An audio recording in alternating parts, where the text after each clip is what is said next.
how to trade with trading bots.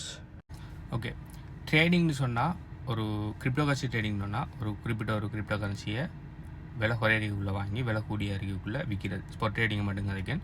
Future trading பற்றி கேட்கல. Future ட்ரேடிங்கிறது ஒரு கேம்பிளிங், ட்ரேடிங் இல்லை.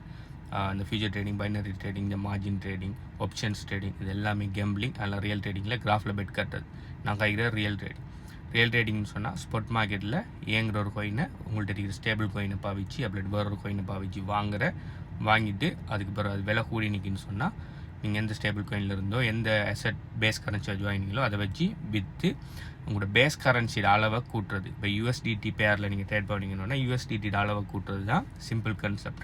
அதே இது நீங்கள் பிடிசி பேரில் ட்ரேட் பண்ணிங்கன்னு சொன்னால் லாங் டைமில் பிடிசியோட அளவை கூட்டுறது தான் இதோட சிம்பிள் கான்செப்ட். ஓகே, இதுதான் ட்ரேடிங். கிரிப்டோ கரன்சி ஃபீல்டுக்குள்ளே மணி மேக் பண்ணுற வழிகளில் ஒன் ஆஃப் த மெத்தட் தான் இது ட்ரேடிங். ஆனால் பார்த்தீங்கன்னு சொன்னால் ட்ரேடிங் மட்டும் இல்லை, ட்ரேடிங்கு தான் நிறைய விஷயம் இருக்குது. ஆனால் ட்ரேடிங் இவ்வளோ ஃபேமஸ் அடிக்கிறதுக்கு காரணம் என்னென்னு சொன்னால் குறைஞ்ச முதலீட்டிலேயே ஸ்டார்ட் பண்ணலாம். இப்போ உதாரணத்துக்கு நீங்கள் கிரிப்டோ மைனிங் செய்ய போனால் லட்சக்கணக்கில் கோடிக்கணக்கில் பணம் வேணும். ஓகே, நீங்கள் ப்ராப்பராக மைனிங் செய்கிறதுக்கு இப்போ ஸோ க்ரௌடட். ஸோ ஈல் ஃபார்மிங்கும் பார்த்தீங்கன்னு சொன்னால் உங்களுக்கு பெரிய அளவில் கேபிட்டல் இருந்தால் தான் நல்ல ஒரு ப்ராஃபிட் வந்து பார்க்கலாம். இல்லாட்டி வர ரிவார்ட்ஸ் கடும் குறைய இருக்கும். ஸ்டேக்கிங் அப்படி தான். ஸோ அப்படி இருக்கக்குள்ள ட்ரேடிங் மட்டும்தான் பார்த்தீங்கன்னா ஒரு சின்ன முதல்ல நல்ல ஸ்கில்லை பாவிச்சு செய்யக்குள்ள கம்பேர்ட் டு அதர் மெத்தட்ஸ் ஒரு நல்ல ப்ராஃபிட் ஒன்று பார்க்குறது இருக்கிறதால தான் அநேகமானவர்கள் ட்ரேடிங் செய்வாங்க. ஸோ ட்ரேடிங்கில் பார்த்தீங்கன்னு சொன்னால் 2-3 வகையான ட்ரேடிங் இருக்குது. ஒன்று கிரிப்டோ டு கிரிப்டோ ட்ரேடிங், ஒரு கிரிப்டோலேருந்து இன்னொரு கிரிப்டோவை ட்ரேட் பண்ணுறது. இன்னொன்று கிரிப்டோ டு ஃபியட் ட்ரேடிங். இப்போ கிரிப்டோ டு ஃபியட் ட்ரேடிங்னா நீங்கள் பாவிக்கிற லோக்கல் கரன்சியலான LKR, Canadian dollar, US dollar போன்ற கரன்சியலோட கிரிப்டோவை வாங்குற. அதுக்கு பிறகு அந்த ரெண்டு கரன்சிக்கு இடையில் ஒரு வித்தியாசம் கொண்டு வந்து அதில் ப்ரைஸ் கூடக்குள்ளே விற்கிற. உதாரணத்துக்கு ஒரு $100 நீங்கள் என்ன செய்றீங்க, ஒரு இப்போ நீங்கள் நார்மலாக பார்த்தீங்கன்னா யூஎஸ் டாலர் கொஞ்சம் வாங்கி போடுறீங்கன்னு அப்படின்னா, கிரிப்டோ கரன்சியை சொல்லலை, ஃபிசிக்கல் பேப்பர் யூஎஸ் டாலர் $100 வாங்கி போடுறீங்க. அதுக்கு நீங்கள் ஒரு 30,000 எல்கேஆர் செலவழிக்கிங்க. கொஞ்சம் காலத்தில் யூஎஸ் டாலர் பெறுமதி கூடுதுன்னா இப்போ நீங்கள் அந்த யூஎஸ் டாலர் 100ஐயும் விற்பீங்கன்னு சொன்னால் ஒரு 35,000 கிடைக்கணுன்னா நீங்கள் 5,000 லாபம். இது பார்த்தீங்கன்னு சொன்னால் கைண்ட் ஆஃப் இதுவும் ஒரு ட்ரேடிங் தான். ஓகே, ஸோ இது ஃபியட் கரன்சிக்குள்ளே நடக்கிற ட்ரேடிங். இந்த ஃபியட் கரன்சியை வச்சு கிரிப்டோவில் ஃபியட் டு கிரிப்டோவில் ஒரு ட்ரேடிங் இருக்குது. அதுதான் என்னென்னா உங்களோட எல்கேஆர் இருக்குது. இந்த எல்கேஆருக்கு யூஎஸ் டாலர் கொஞ்சம் இதை வாங்கி போடுறீங்க. ஓகே, ஸோ 100 USDT ஒரு 30,000 வாங்கி போட்டுட்டு திரும்ப அதே ஒரு 100 USDT ஒரு 35,000 அந்த பிரபிக்கிங்கன்னா இது Fiat to crypto trading. Okay, Fiat to fiat trading பார்த்தோம், ஃபியட் டு கிரிப்டோ ட்ரேடிங் பார்த்தோம். அடுத்து பார்த்தீங்கன்னு சொன்னால் crypto to crypto trading. So இந்த கிரிப்டோ டு கிரிப்டோவில் ஒரு கிரிப்டோவில் கிரிப்டோ வாங்குற விற்கிற. ஸோ இந்த கிரிப்டோ டு கிரிப்டோ ட்ரேடிங்கில் 2 வகையாக ட்ரேடிங் செய்யலாம். ஒன்று மெனுவலாக ட்ரேட் பண்ணலாம் நீங்கள், அப்படி இல்லாட்டி இது பொட் ட்ரேடிங் பண்ணலாம். மெனுவலாக ட்ரேட் பண்ணணுன்னா உங்களுக்கு 3 முக்கியமான விஷயம் வேணும். ஒன்று உங்களுக்கு ஃபண்டமெண்டல் அனாலிசிஸ் பண்ண தெரிஞ்சு. ஃபண்டமெண்டல் அனாலிசிஸ்னால் நீங்கள் ட்ரேட் பண்ணுறதுக்கான கொயினை உங்களுக்கு செலக்ட் பண்ண தெரிஞ்சிருக்கணும். அந்த கொயினோட பேக்ரவுண்ட் என்ன, அந்த கொயினோட டோக்கனமிக்ஸ் என்ன, அந்த கொயினோட ப்ரொஜெக்ட் என்ன, இந்த கொயின் நல்லா போகிறதுக்கு சான்ஸ் இருக்குதா, அதோட ஏர்லி இன்வெஸ்டர்ஸ் யார், எந்தெந்த எக்ஸ்சேஞ்சில் அதை பேக் பண்ணுது, அப்படி இப்படின்னு சொல்லி நிறைய விஷயங்களை பார்க்கறது தான் ஃபண்டமெண்டல் அனாலிசிஸ். ஸோ இது நீங்கள் பொட் ட்ரேடிங் பண்ணக்குள்ளே ஃபண்டமெண்டல் அனாலிசிஸ் நீங்கள் தான் பண்ணணும். ஓகே, ஸோ ரெண்டாவது பார்த்தீங்கன்னு சொன்னால் டெக்னிக்கல் அனாலிசிஸ். டெக்னிக்கல் அனாலிசிஸ்னால் கிராஃப்ட மூமெண்ட்ஸில் பார்த்து ஓகே இந்த இடத்துல வாங்கினா இവിടുത്തെ இந்த மார்க்கெட் மேலே போகிறதுக்கு நல்ல ப்ராபபிலிட்டி கூட இருக்குன்னு சொல்லி கிராஃபில் டெக்னிக்கல் அனாலிசிஸ் பண்ணுறேன். அதுக்கு இண்டிகேட்டர்ஸும் பாவிக்கலாம், இல்லாட்டி நார்மலாக நீங்கள் லைன்ஸில் ட்ரா பண்ணி கூட நீங்கள் டெக்னிக்கல் அனாலிசிஸ் செய்யலாம். டெக்னிக்கல் அனாலிசிஸ் செய்கிறதுக்கு நிறைய வழி இருக்குது, ஒவ்வொரு ஆக்களும் ஒரு மெத்தடில் செய்வாங்க. இது ரெண்டாவது. ஆனால் பார்த்தீங்கன்னு சொன்னால் நீங்கள் மெனுவல் ட்ரேடிங் செய்கிறது மெனுவலாக டெக்னிக்கல் அனாலிசிஸ் பண்ணணும்னா, நான் பொட் ட்ரேடிங்கில் பார்த்தீங்கன்னு சொன்னால் பொட்டுகளுக்குன்னு சொல்லி சின்ன சின்ன ஸ்ட்ராட்டஜிஸ் இருக்குது.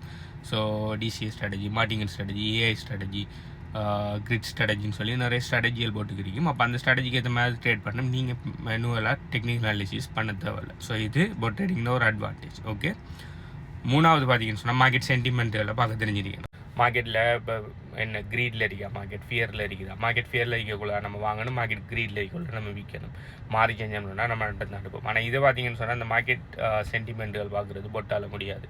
பொட்டுக்கு பார்த்தீங்கன்னு சொன்னால் இது ஸ்ட்ராட்டஜி பார்த்தீங்கன்னா மார்க்கெட் க்ரீடில் இருந்தாலும் ஃபியரில் இருந்தாலும் சரி அது பார்ட்டில் ட்ரேட் பண்ணி போகும். இது பார்த்தீங்கன்னு சொன்னால் பொட்டில் இருக்கிற ஒரு நெகட்டிவ் சைடு. ஆனால் நீங்கள் மினிமல் ட்ரேட் பண்ணக்குள்ளே உங்களுக்கு தெரியும் இப்போ நாளைக்கு சிபிஐ டேட்டா வரப்போகுதுன்னா நீங்கள் அதுக்கேற்ற மாதிரி நீங்கள் உங்களோட ட்ரேடுகளை ஹோல்ட் பண்ணலாம், இல்லாட்டி ப்ராஃபிட்டில் இருக்கிறத விற்றுட்டு வெளியில் வரலாம்.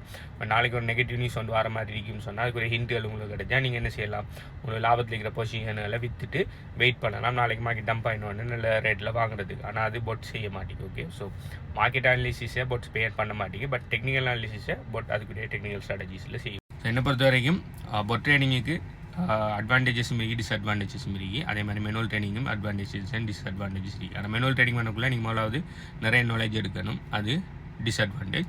ரெண்டாவது பார்த்தீங்கன்னா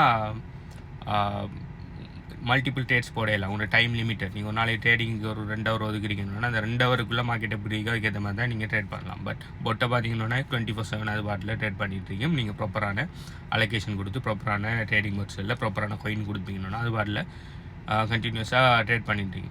ஆனால் உங்களோட டைம் லிமிட்டடுங்கிறதால நீங்கள் ஒரு 2 ஹவர் குடிக்கணும், அந்த 2 ஹவருக்கு நீங்கள் ட்ரேட் பண்ணலாம். அடுத்தது நீங்கள் ஒரு டைமில் ஒரு காயினை தான் நீங்கள் அனலைஸ் பண்ணலாம், மல்டிபிள் காயினை அனலைஸ் பண்ணலாம். ஆனால் பொட்டில் பார்த்தீங்கன்னு சொன்னால் எத்தனை காயின் வேணாலும் ட்ரேட் பண்ணலாம், அந்த பொட் எத்தனை காயினுக்கு சப்போர்ட் ஆகுதுங்கிறத பொறுத்து. ஸோ இப்படி மல்டிபிள் அட்வான்டேஜஸ் அண்ட் டிஸ்அட்வான்டேஜஸ் எல்லாம் இருக்குது.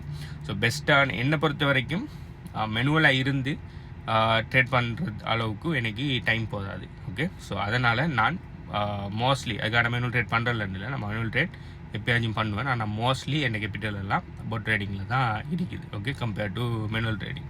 ஆனால் சில ஆட்களுக்கு அப்படி இல்லை, அவங்க ஃபுல் டைமாகவே காலையிலேருந்து ஈவினிங் வரையும் அவங்கள மெனுவல் ட்ரேடிங் செய்யணும்னு சொன்னால் தாராளமாக செய்யலாம். ஒவ்வொரு ஆட்களோட பர்சனல் ப்ரிஃபரன்ஸ். ஏன்னா என்னை பொறுத்த வரைக்கும் பொட் ட்ரேடிங் இஸ் பெட்டர். ஓகே, உங்களுக்கு இன்னொரு கொஸ்டின் வரும், இப்போ பொட்டுக்கிட்ட எப்படி நம்பி நம்மளோட பணத்தை கொடுக்குறேன்னுட்டா, நீங்கள் பணத்தை பொட்டுகிட்ட கொடுக்க தேவையில்ல, உங்களோட பணம் எல்லாமே எக்ஸ்சேஞ்சில் இருக்குது. நீங்கள் மெனுவல் ட்ரேடிங் பண்ணுறதுனால எக்ஸ்சேஞ்சில் இருக்கும், பொட் ட்ரேடிங் பண்ணுறதுனால எக்ஸ்சேஞ்சில் இருக்கும். என்ன பொட் ட்ரேடிங் பண்ணக்கூட நீங்கள் எக்ஸ்சேஞ்சில் வந்து ஒரு ஏபிஐ கீ ஒன்று எடுத்து பொட்டு கொடுக்குற மாதிரி இருக்கும், அது உங்களோட எக்ஸ்சேஞ்சுக்குள்ள போய் ட்ரேட் பண்ணும். ஆனால் அந்த ஏபிஐ கீழே ட்ரேடிங்குக்கு மட்டும்தான் எக்ஸஸ் கொடுப்பீங்க, விட்ரோலுக்கு எக்ஸஸ் கொடுக்க மாட்டீங்க. அதனால் ட்ரேடிங் பொட்ஸ்கள் உங்களோட ஃபண்டை விட்ரோல் பண்ணாது. ஓகே, ஸோ ரெண்டாவது விஷயம், ட்ரேடிங் பொட்ஸ்கள் சிலது பார்த்தீங்கன்னு சொன்னால் ஃப்ரீ, சில ட்ரேடிங் பொட்ஸ்களுக்கு நீங்கள் இயர்லி பே பண்ணணும், சில ட்ரேடிங் பொட்களுக்கு மந்த்லி பே பண்ணணும், சில ட்ரேடிங் பொட்களுக்கு நீங்கள் எடுக்கிற ப்ராஃபிட்டில் ஷேர் கொடுக்காங்க. அப்படியான ஒரு கேட்டகரியில் வச்சுப்பாங்க. ஏன்னா அது சாஃப்ட்வேர், அதை க்ரியேட் பண்ணாங்களுக்கு ஒரு லாபம் எடுக்கிறது தான் அவங்க பார்ப்பாங்க. ஓகே, ஸோ நம்மளுக்கு எடுக்கிற லாபத்தில் ஒரு பங்கு எடுக்கிறதுல நமக்கு ஒன்றும் குறைய போகல. ஏன்னா பொட் தான் ப்ராஃபிட் எடுக்குது, ப்ராஃபிட் எடுத்தால் மட்டும்தான் நம்ம லாபம் கொடுக்க போகிறோம். ஸோ அதில் ஒரு பிரச்சனையும் இல்லை. ஓகே, நாங்கள் HBU கன்சல்டன்சியால் 20க்கும் மேற்பட்ட ட்ரேடிங் பொட்ஸ்களை ரெக்கமெண்ட் பண்ணுறோம். பெஸ்ட்டான ஏஐ ட்ரேடிங் பொட்ஸோட டீட்டெயில்ஸ் வேணும்னு சொன்னால் உங்களுக்கு ஒவ்வொரு ஆக்களுக்கும் எந்த ட்ரேடிங் பொட்ஸ் இல்லைங்கிறது ஒவ்வொரு ஆக்களோட பர்சனல் ப்ரிஃபரன்ஸை பொறுத்த வரைக்கும். ஸோ உங்களுக்கு என்ன பொட் செட் ஆகும்னு சொல்லி நீங்கள் தெரிஞ்சோம்னு சொன்னால் எங்களோட HBU கன்சல்டன்சி பிஸ்னஸ் அசோசியேட்டை கண்டெக்ட் பண்ணுங்கள். அப்படி உங்களுக்கு ஆல்ரெடி பிஸ்னஸ் அசோசியேட் இருக்குன்னு அவரை கண்டெக்ட் பண்ணுங்கள். அப்படி என்ன இல்லைன்னு சொன்னால் பிஸ்னஸ் அசோசியேட்னு சொல்லி கீழே கமெண்ட் பண்ணுங்கள். நான் எப்படி பிஸ்னஸ் அசோசியேட்டை கண்டெக்ட் பண்ணுங்கிற டீட்டெயில்ஸ் தரேன். அடுத்தது இந்த ட்ரேடிங் பொட்ஸில் 100% பேசிவ் இன்கம் பண்ணுற டீட்டெயில்ஸ், ஏர்னிங் ப்ரூஃப் எல்லாம் எங்கள் HBU கன்சல்டன்சி டெலிகிராம் சேனலில் போட்டுட்டீங்க. ஸோ அதில் டீட்டெயில்ஸ் பார்க்கணும்னு சொன்னாலும் HBUன்னு சொல்லி கீழே கமெண்ட் பண்ணுங்கள். பை.